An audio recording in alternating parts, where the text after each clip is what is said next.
It's time for Hoppin' Johns.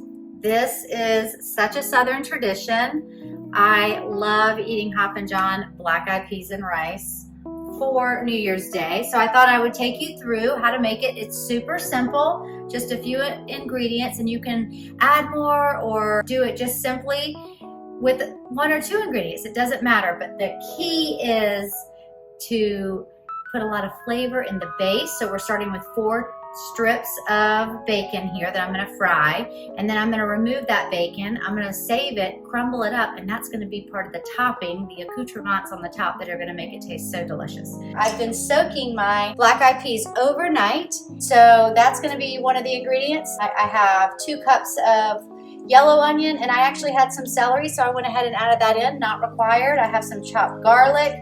I'm gonna add a little butter. So now that my onions and garlic and celery are well lacquered with all that great fat and flavor, we are going to add the black-eyed peas. Then we're gonna make sure that we coat those black-eyed peas with all that good fat and flavor. And then the last thing to do is just to add the stock. So we're gonna just pour this stock in. And now this is going to come up to a light boil, and as soon as it gets there, I'm gonna turn it down to simmer, cover it, and let it cook for about 45 minutes to an hour.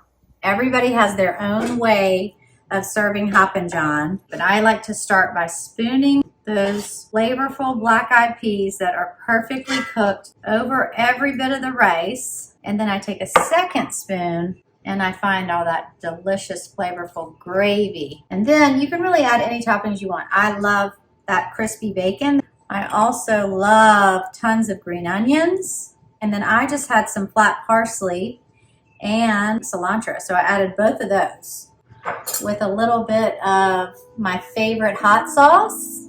And I would serve it just like this with our pork. And this is your New Year's Day meal. But don't just think of this for New Year's Day, because it's really a fabulous meal all by itself. Happy New Year!